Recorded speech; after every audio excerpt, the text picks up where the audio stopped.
嗱，10分鐘之前你曾經入過嚟噶，咁我而家問你，我着緊嗰對襪到底係咩顏色？你冇着過襪，Sir。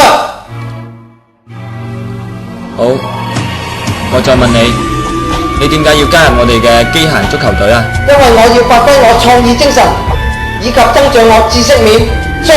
咁樣，如果你加入咗我哋嘅機械人足球隊之後，你會有啲咩目標呢？我要成為一個機械人設計師，Sir。你識唔識編程啊？咁你又識唔識整機啊？咁好，咁我而家有個任務要交託俾你。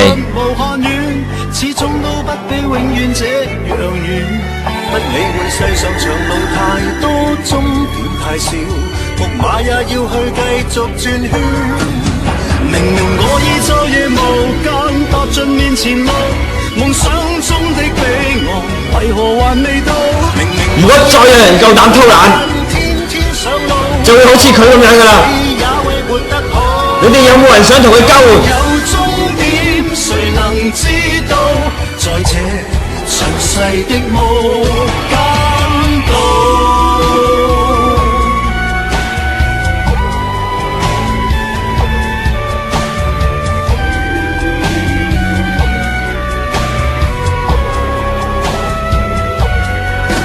生命太短，明日無限遠，始終都不比永遠這樣遠。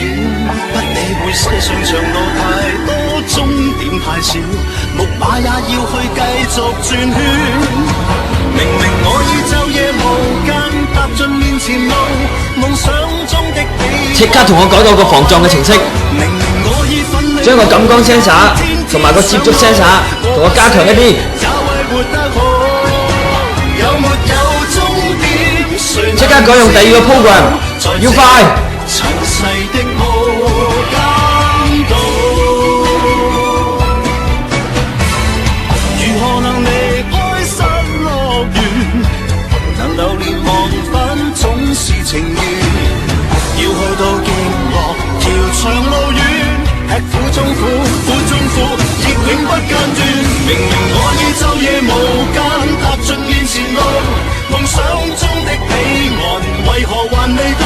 明明我已奮力無間，天天上路，我不死也為活得好。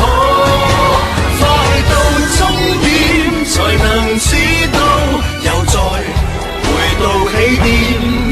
咦，係喎，呢支槍入邊嘅裝置係成我哋機械人嘅彈射系統喎。係啊，所以我先至約你上嚟電台話俾你知咯。吓，唔該你喎，作為機械人無間者係咁噶啦，就係要留意周圍嘅事物，隨時都會發現有用嘅工具噶。要發揮我哋嘅創意，就一定要無間地去思想和創新。